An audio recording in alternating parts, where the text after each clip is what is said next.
Mesdames, Messieurs, je vous demande d'accueillir Anaïs Roman, la créatrice des costumes du film Sarah Bernard, La Divine. Bonsoir Anaïs. Je vais me faire une petite présentation à nos spectateurs. Alors Anaïs, vous vous formez initialement à la restauration d'œuvres d'art à Rome. De retour à Paris, une rencontre décisive avec le couple de scénographes et costumiers Ezio Frigerio et Franca Scarciapino, qui ravive votre passion pour la création de costumes. Vous devenez l'assistant de Franca, apprenant les techniques de fabrication et de montage et costumes pour le théâtre et l'opéra. Votre carrière cinématographique débute en 1989 sur la Révolution française de Robert Enrico. En 1992, vous signez vos premiers costumes pour les derniers jours d'Emmanuel Kant de Philippe Collin. Le tournant de votre carrière survient avec les destinées sentimentales d'Olivier Assayas, qui vous impose dans le monde du cinéma. Vous collaborez avec Olivier sur plusieurs films par la suite. Vous orientez vers le cinéma d'auteur, collaborant notamment avec Bertrand Bonello, Léo Scarax, Guillaume Niclou, comme nous venons de le voir. Vous aimez relever les défis, Anaïs, et ils sont récompensés, car vous avez remporté 3 Césars des meilleurs costumes. En 2012, pour l'Apollonide de Bertrand Bonello, où il fallait habiller la nudité. En 2015, pour Saint-Laurent, de Bertrand Bonello, toujours, où il fallait recréer le style Saint-Laurent en étant fidèle et sans avoir accès à la collection du créateur révolutionnaire. En 2017, pour La danseuse de Stéphanie Di Gusto, en réinventant la tunique de la danseuse Louis Fuller, confectionnée de 80 mètres de soie. Votre philosophie pour créer est simple. On ne copie pas, on s'inspire. Pour rendre les acteurs crédibles sans qu'ils paraissent costumés, tout en servant la dramaturgie du film et la vision du réalisateur ou de la réalisatrice. Outre le cinéma, vous créez des costumes pour le théâtre, l'opéra et la télévision. Vous êtes une artiste polyvalente dont le talent et la passion pour les costumes marquent le cinéma français contemporain. Est-ce que j'ai tout bon ? Merci, c'est très gentil. Ça fait beaucoup d'années passées à travailler sur des films. Et effectivement, les défis, c'est quand même de travailler sur des films d'auteurs qui n'ont pas des gros budgets. Comme ce film-là que vous venez de voir a eu un très petit budget par rapport à l'ambition de raconter quand même Sarah Bernard. Après, c'est pas du tout un biopic, ce film que vous venez de voir. C'est-à-dire que c'est quand même une vraie fiction qui est complètement inspirée de la personnalité de Sarah Bernard. C'est surtout la personnalité de Sarah que Guillaume Niclou et Nathalie Letreau, la scénariste, ont voulu écrire et voilà, faire un film sur cette personnalité très, très forte, cette femme qui faisait 1000 choses dans une journée, qui avait une énergie inépuisable, qui a gagné beaucoup d'argent, qui a perdu beaucoup d'argent, qui était folle de mode, de tissus, de fanfreluches, de plumes, de dentelles, sur scène et dans la vie, et qui était folle d'animaux, enfin qui avait une vie assez extraordinaire et extravagante pour l'époque, parce qu'elle n'était pas du tout, effectivement, c'était pas du tout une riche bourgeoise, c'était une femme indépendante qui gagnait sa vie. Il y en avait finalement assez peu. Et donc, voilà, le défi, c'était de faire ce film situé quand même à la fin du 19e siècle, avec peu de temps et pas beaucoup d'argent, vraiment. Voilà. Donc, c'est presque toujours des défis de faire des films comme ça. Et c'est vrai que les Césars que j'ai eus ont récompensé des films qui étaient toujours ambitieux et qui n'ont jamais été des gros succès publics d'ailleurs, jamais. Parce que l'Apollonide, j'étais même très surprise que les gens de l'Académie des Césars aient voté pour moi, parce qu'il y avait eu, je crois, à la sortie très peu de spectateurs. Et après, le film est devenu un peu un film culte pour toute une génération qui ont un peu découvert qu'on pouvait faire un film très moderne, même situé en 1900. Que c'était pas un film poussiéreux. Il y avait beaucoup de jeunes actrices formidables, parce que tout ça se passait dans un bordel au tournant du siècle. Et c'était habiller la nudité. En fait, c'était plutôt parer la nudité pour la rendre désirable pour les clients. Donc c'était très amusant à faire. Et puis le film sur Saint-Laurent a eu un peu d'argent quand même, mais pas vraiment un succès public parce que c'est un film qui s'est fait contre la volonté de Monsieur Berger, qui dirigeait la fondation Yves Saint-Laurent Berger, et qui était absolument contre ce film et qui nous a interdit toutes sortes de communications, d'informations avec les gens qui avaient pu travailler chez Yves Saint-Laurent, ou même qui l'avaient connu tout simplement, en les menaçant de tout, je ne sais pas bien de quoi, mais bon. Et on était vraiment interdit même d'aller fouiller dans les documents de la...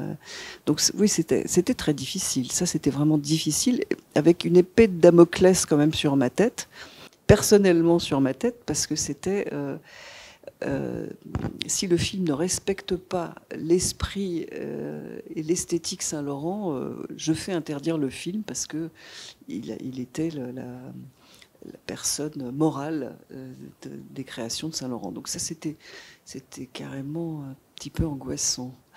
Du coup, c'est un peu ce qu'on disait en entrée, c'est que vous aimez beaucoup les défis, vous aimez les relever. Vous aimez. Du coup, le choix des films se fait comment, justement ? Ah non, le choix des films, moi j'aime bien les relations avec les réalisateurs, les réalisatrices. En fait, moi ce que j'aime, c'est le travail d'équipe. Donc c'est vrai que quand on est au costume, c'est un travail d'équipe qui touche un peu au cœur du film, parce que d'abord, vraiment, on a les acteurs entre les mains. On doit penser à leur transformation et à les aider pour le personnage qu'ils doivent incarner. On est, à cause de ça, très très proche de la réalisation. Donc c'est un poste assez privilégié pour faire un travail d'équipe. Et en plus, on doit quand même monter des équipes pour fabriquer tout ce que vous avez vu sur l'écran. Là, ça a été fabriqué par des gens très talentueux qui savent couper, coudre. Et interpréter ce que je veux. Justement, on pourrait se poser comment vous travaillez avec le réalisateur, la réalisatrice, avec les acteurs, les actrices. Comment vous travaillez, comment vous arrivez à confectionner tous ces costumes? C'est beaucoup d'essayages pour apprendre à les connaître, à connaître leur corps, comment ils vont bouger dans leurs costumes. Donc c'est vraiment, oui, c'est beaucoup d'essayages, d'entrer vraiment en relation avec les acteurs,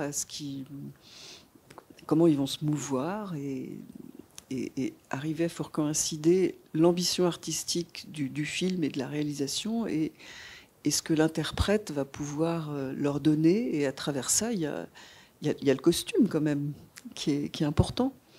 Et pour le film Sarah Bernard, comment vous avez créé vos costumes? Comment vous êtes allé? Il y a eu un grand travail de recherche. Alors, il y avait un énorme travail de documentation. Après, j'ai pas voulu copier parce que beaucoup de costumes de Sarah Bernard sont connus par la photographie et par beaucoup de tableaux aussi. Donc, j'ai pas voulu copier ce qu'on connaissait déjà. En plus, il y avait eu une exposition très belle au Petit Palais sur Sarah Bernard en 2023 qui célébrait en fait le centenaire de sa mort, où on voyait encore beaucoup de pièces authentiques qu'elle avait portées. Enfin, il y avait en vêtements. Après, il y avait ces sculptures qui sont magnifiques.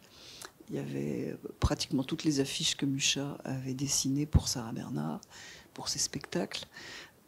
Enfin, c'était une exposition très intéressante, mais j'avais pas envie de copier littéralement ce qu'on connaissait par la photo et les peintures, mais d'avoir quand même la ligne Sarah Bernard, qui était une femme qui était très petite en fait. Sandrine Kiberlin, elle est grande, elle mesurait, je crois, à peine 1,60 m, mais elle était très très fine.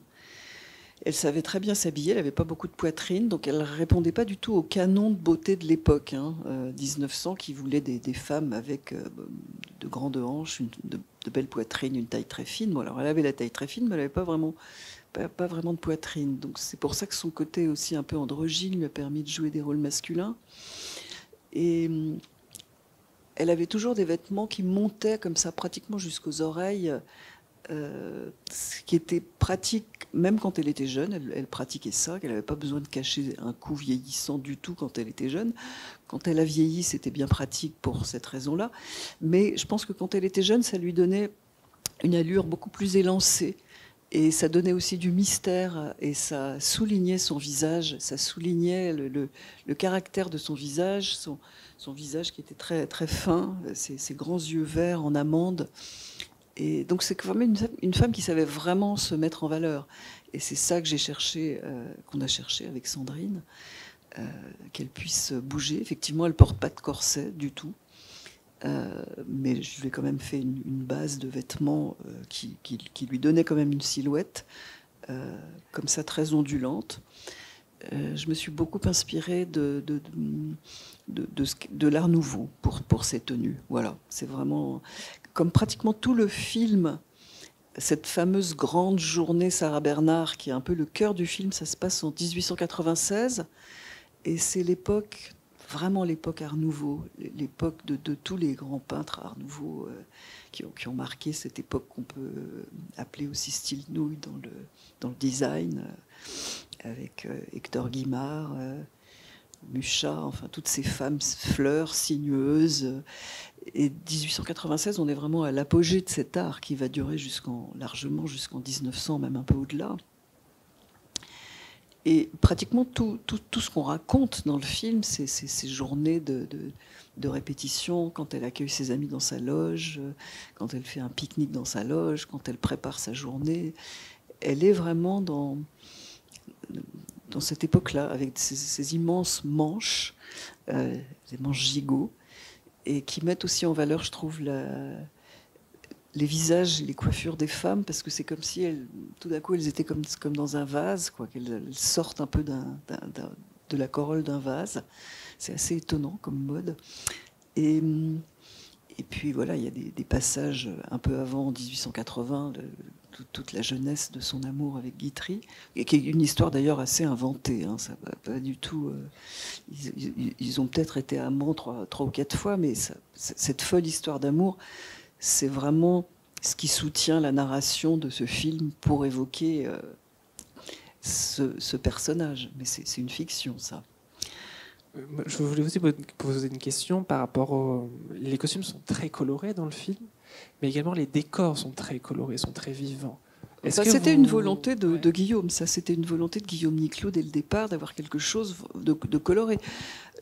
C'est vrai qu'on a peu de documents, on n'a pas, à part les peintures, on n'a pas beaucoup de documents photographiés. Toutes les photos sont en noir et blanc. On a même l'impression, il y a même des gens qui sont convaincus que Sarah Bernhardt était brune. On sait qu'elle était rousse. Il y a des tableaux qui le montrent, en particulier un très beau pastel de Louise Abéma, son amie qui a interprété la par Amira Kazar, qui était peintre, et on voit qu'elle était absolument rousse.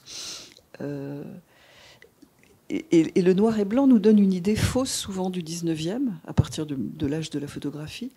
Mais les vêtements étaient extrêmement colorés. Autant les intérieurs pouvaient être sombres parce que l'extérieur faisait peur, donc on se protégeait de l'extérieur. Mais les couleurs de beaucoup de détails, même surtout dans tout ce qui était textile, les couleurs étaient très très vives. Dans les textiles des rideaux, des coussins, des canapés et des sièges recouverts, et les costumes étaient très colorés.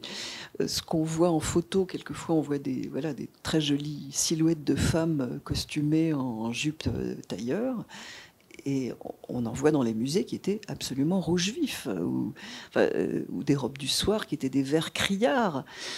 C'est une époque qui aime la couleur. Donc c'est pas un contresens, mais c'était en même temps la volonté du réalisateur. Et moi, cette volonté m'a ravie, parce que les films grisâtres 1900, je trouve que c'est un peu dommage. Oui, c'est très triste, effectivement. Et du coup, comme il y a beaucoup de couleurs dans le film, est-ce que vous travaillez en particulier avec le créateur des décors? Comment vous travaillez avec lui pour justement avoir une symbiose dans les couleurs? On se concerte un peu. Là, on a eu quand même très peu de temps de préparation, mais Olivier Radaud, le décorateur du film, c'est quelqu'un avec qui je travaille régulièrement depuis presque 20 ans, donc on se connaît très bien. On a besoin on se fait voir une fois nos échantillons, on se met d'accord sur 2-3 ambiances, et ça, on se comprend très vite. Ouais. Mais bien sûr, on est obligé, on doit travailler ensemble, bien sûr. Et avec le chef opérateur aussi, pour savoir comment tout ça va être éclairé.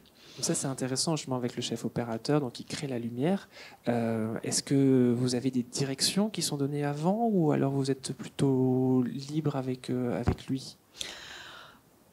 En général, c'est plutôt enfin, en tout cas pour le film de Guillaume, pour travailler avec Guillaume, avec qui je travaille souvent, je crois qu'il travaille de son côté avec le chef opérateur, et à Olivier et moi, il demande il demande ses couleurs à nous séparément. Mais je peux pas dire qu'on travaille très intensément avec le chef opérateur en amont. En tout cas, moi pas. Olivier, je pense oui, parce que le chef opérateur est obligé de faire tous les repérages de décors avec le chef décorateur. Donc avec Olivier, ils sont vraiment obligés pour connaître l'implantation, les axes, quelles sont les pièces qu'on va utiliser, comment entre la lumière naturelle, qu'est-ce qu'on va devoir faire entrer comme éclairage. Donc eux, ils travaillent vraiment ensemble. Mais je ne suis pas sûre que ce soit là qu'Olivier lui donne toutes les couleurs de son mobilier et toutes les peintures qu'il va accrocher, enfin surtout dans ce décor-là où c'est vraiment extrêmement chargé. Très bien. Et justement, quand on parle du travail avec les équipes, vous avez votre équipe. Est-ce que vous pouvez nous dire un peu comment ça se passe? Combien de personnes travaillent avec vous? Quelles sont les étapes? Mon équipe, il y a des gens avec qui je travaille depuis pas mal de temps. J'ai ce qui s'appelle des chefs d'atelier. Là, on avait très peu de temps pour fabriquer le film. Donc j'avais 2 chefs d'atelier qui ont fabriqué tous les costumes de Sandrine, beaucoup de costumes d'autres rôles et pas mal de costumes pour la soirée de la fête, où on a fabriqué aussi beaucoup de robes du soir avec ces fameuses manches gigots, parce que tout simplement il y en avait pas dans les stocks, parce que quand on fait un film dit d'époque, on est obligé de louer. Quand il y a beaucoup de figurations, on loue dans des stocks de costumes, des costumes. Mais là, je trouvais pas vraiment ce qu'il me fallait. Donc j'ai quand même beaucoup fabriqué aussi, même pour de la figuration, pour donner vraiment une couleur et une esthétique costume à ce film, pour justement pas être dans le grisâtre qu'on voit un peu trop souvent dans les films 1900, et puis toujours un peu souvent les mêmes formes. Et bizarrement, les réalisateurs ont très souvent peur de ces fameuses manches gigots. Ils ont l'impression que on va voir que ça et qu'on va plus voir la tête des acteurs. Moi, je trouve que c'est exactement le contraire. Mais bon, voilà. Ça fonctionne très très bien. Et justement, vous pouvez nous dire un peu, en gros, combien de costumes vous avez créés au total pour ce film? Alors pour Sandrine, je crois que c'est une 12aine. Et puis après, pour tout le reste, peut-être entre 70 par là. Ouais. Sur un temps assez réduit, d'après ce qu'on a compris. Sur un temps assez réduit, oui, sur un temps assez réduit. Assez court. Bravo pour avoir fait tout ça. C'est-à-dire qu'il y a un atelier à Paris qui a fabriqué uniquement les costumes de Sandrine. Ensuite, les fabrications. Ensuite, on a fait des prototypes pour pouvoir répliquer à peu près dans les mêmes formes, avec des changements de tissu et de décoration, dans d'autres ateliers, dans des ateliers de théâtre en France, par exemple un atelier de théâtre à Besançon, le Théâtre National de Strasbourg, pas très loin d'ici, qui a fabriqué aussi pas mal, et puis beaucoup de fabrication à Rome, parce que bizarrement en France on n'a plus beaucoup d'ateliers enfin on n'en a plus du tout, même c'est pas plus beaucoup, on n'en a plus, des ateliers qui peuvent fabriquer des quantités de costumes en peu de temps pour le cinéma.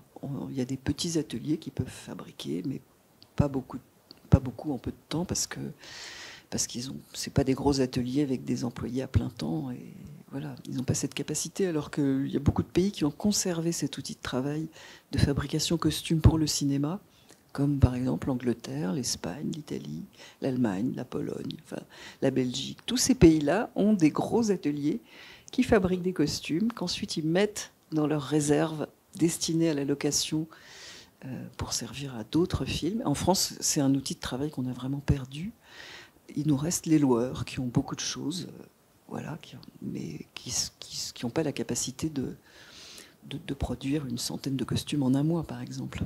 Et ça vous permet de garder un lien avec Rome, c'est ce que je comprends. Oui, non, mais après, j'aurais pu garder un lien avec plein d'autres pays. Enfin, je veux dire, voilà, il se trouve que oui, j'ai fait mes études à Rome et j'y suis très souvent. Je travaille très souvent en Italie, oui, même. Mais je veux dire, il y a beaucoup de costumiers qui vont fabriquer, français, qui vont faire fabriquer leurs costumes à Londres ou à Madrid, voilà. Alors, du coup, je vais me tourner vers nos spectateurs et demander s'il n'y a pas des questions dans la salle. Si vous avez des questions, n'hésitez pas à lever la main. Comme ça, je vous fais passer le micro. J'arrive tout de suite. Oui, bonsoir. Plusieurs questions. Je voulais savoir, quand vous dites j'ai eu peu de temps, c'est-à-dire depuis le premier contact et la réalisation des costumes. Vous avez mis combien de temps? Alors la réalisation des costumes, toute la préparation du film pour les costumes, ça a duré 2 mois, alors que le tournage n'a duré que 24 jours. Donc on a eu le double de temps. On a mis 2 mois à préparer ce film, ce qui est très court quand même pour un film comme ça. Mais on l'a tourné encore plus vite, on l'a tourné en 24 jours. Mais alors, pour la conception des costumes? Donc la conception, non mais ça, c'était un scénario qui essayait Enfin, c'était un projet qui essayait de naître depuis pas mal d'années. Moi, je connaissais ce projet depuis au moins 4 ou 5 ans, je crois, avant qu'on le filme. Donc ça m'a beaucoup travaillé avant. Donc régulièrement, je continuais à faire de la doc, à chercher des idées. Donc la préparation que j'ai faite moi toute seule, elle est... J'arriverai même pas à la calculer. Je sais qu'avant qu'une équipe vraiment vienne, commence à couper dans des tissus, moi j'ai fait 1 mois seul de préparation. Je me posais la question parce que ces costumes deviennent vivants à travers le film, à travers les acteurs. Mais que deviennent-ils après? Est-ce que ils peuvent être réutilisés dans Alors, les costumes que porte Sandrine Kiberlin sont vraiment trop spécifiquement dessinés pour Sandrine Kiberlin et pour ce personnage de Sarah Bernard. Donc ces costumes-là, la production les a donnés à la Cinémathèque française, qui a un musée, avec énormément de matériel cinéma, que ce soit du matériel technique de prise de vue, que des maquettes, des décors, des accessoires et des costumes. Il y a un musée extraordinaire à la Cinémathèque française de Paris. Donc les costumes de Sandrine ont été donnés à la Cinémathèque et les autres, ils ont tout simplement été revendus à des loueurs. Et donc, on va les retrouver dans d'autres films, mais on va probablement pas les reconnaître parce qu'ils seront portés par d'autres gens, accessoirisés différemment. Et voilà, c'est ça que deviennent la plupart des costumes. Ils intègrent des stocks de loueurs.